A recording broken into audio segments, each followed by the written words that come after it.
You ever sit down to study, open your laptop, set a Pomodoro timer, and think, okay, this time I am serious, and somehow you still end up checking your phone, changing music, getting a snack, staring at the wall? Everything except actually studying? Maybe you have tried the Pomodoro technique before. Short focus session, short break, repeat. On paper it sounds perfect. In real life it can feel like this strange mix of pressure and guilt. The timer is ticking, your brain is racing, and by the end, you feel more drained than proud.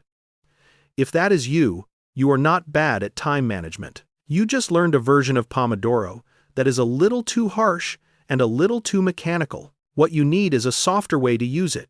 In this video, I want to show you 4 Japanese-inspired habits that can completely change how you use Pomodoro.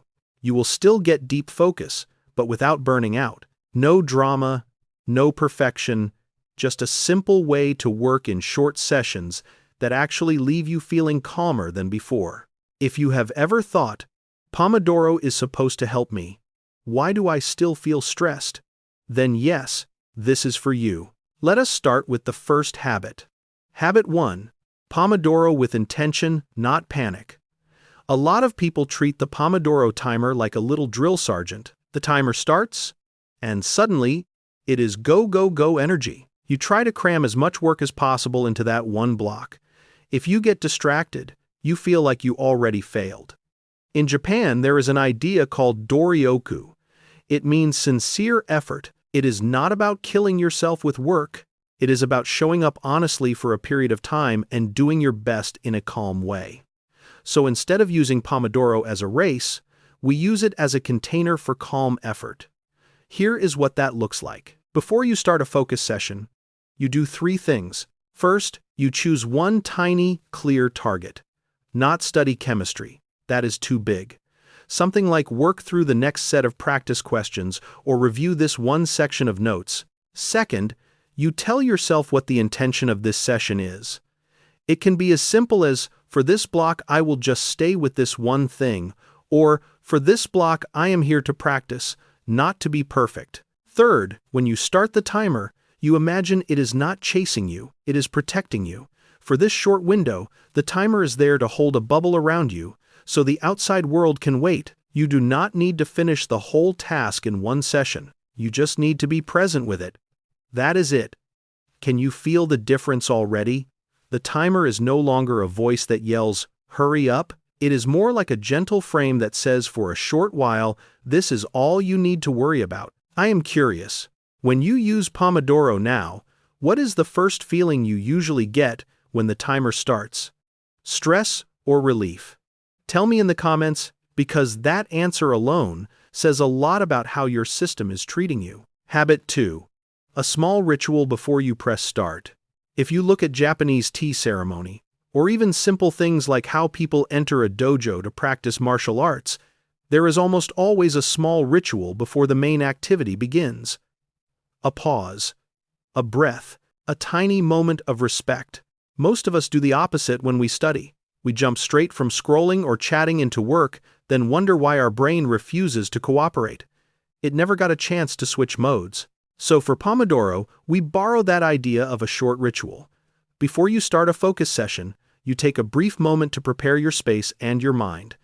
Your ritual can be very simple. For example, you might push your chair in, sit up, close any random tabs, put your phone out of reach, place your notebook in front of you, and take one slow breath before you hit start. You are basically telling your brain, okay, now we are entering focus space.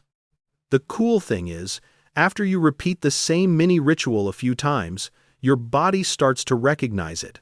Just doing those 3 or 4 small actions puts you into focus mode faster, even before the timer begins.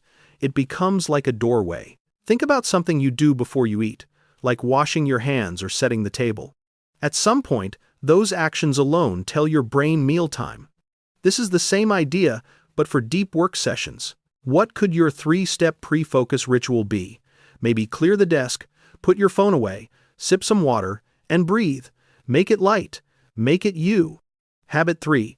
Real breaks, not escape breaks. One of the most common ways people break their Pomodoro system is with what I call escape breaks. The work session ends, you grab your phone just for a second, and suddenly the break is over and your brain is on a completely different planet. Then when the next focus session starts, everything in you goes nope. The gap between fast content and slow studying feels way too painful. In Japanese design, there is a concept called ma. It is the comfortable space between things. The pause in music, the empty area in a room, the quiet moment in a conversation. It is not wasted. It is what makes everything else breathe. If you bring ma into your Pomodoro breaks, everything changes. Instead of filling your short break with more noise, you let it be a real reset. You stand up, you stretch your back and shoulders. You maybe walk to get a glass of water, or look out of the window for a moment. You let your eyes rest on something far away. You take a few slow breaths. No phone, no new content, no doom scroll. At first it feels strange. Your hand will want to reach for your phone automatically. You might even feel a little bored. That is exactly where the magic is. In that small space of nothing, your brain finally gets to exhale. When you come back to the next focus session, the jump is much smaller.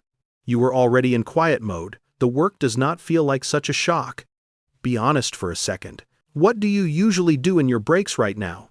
Are you more of a snack person, a social media person, a stare at the fridge person? Let me know in the comments. I promise you are in good company. Habit 4.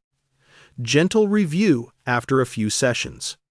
The last habit is all about learning from your own experience, instead of forcing yourself into a rigid system that might not even fit your life. In Japan, there is the idea of kaizen, which we talked about before, continuous improvement. Not fixing everything at once, just small, steady upgrades. You can use kaizen on your Pomodoro practice very easily. After a few sessions or at the end of the day, you ask yourself a few simple questions. Nothing deep, nothing heavy. You might ask, when did I feel most focused today? Was it the first session, the second, the ones earlier in the day, the ones later at night? Then, when did I start losing energy? Was my break too long, too full of stimulation? Was I hungry, tired, distracted by people around me? And finally, what is one tiny thing I can adjust next time? Maybe you realize you like slightly longer breaks or slightly shorter focus sessions. Maybe you see that you focus better before dinner than after. Maybe you notice that having your phone on your desk, even face down, is still too much temptation. You do not judge yourself. You just tweak the system. You treat your Pomodoro routine like a small experiment instead of a test you keep failing. In a way, you are slowly building your own Japanese-inspired deep work style, simple, calm, and customized, putting it all together. So let us put these 4 habits back into one picture. You start by changing the feeling of the timer itself. It is not your enemy. It is a safe container for calm effort. That is habit 1. Then you give yourself a tiny ritual before each session, so your brain knows, okay, now we focus. That is habit 2.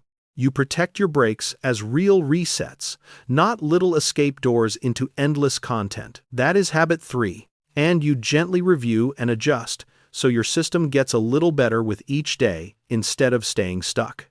That is habit 4.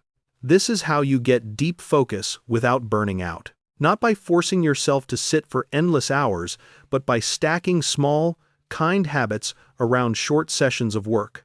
You do not have to become a completely different person to make this work. You do not have to throw out your whole life. You just soften the edges of the Pomodoro technique with a little Japanese wisdom and a lot of self-respect. If, as you were listening, you thought, wow, I actually do the stressful version of Pomodoro, then you are exactly who this was for. Try this. Next time you study, do one single focus session using these 4 ideas. Set an intention. Do a tiny ritual. Take a real break. Then at the end, ask yourself what worked and what you want to tweak. And tell me in the comments 2 things. First, what usually ruins your focus sessions right now? Second, which of these 4 habits are you going to try first? No need to wait for a perfect day. Your new way of working can start with the very next timer you press.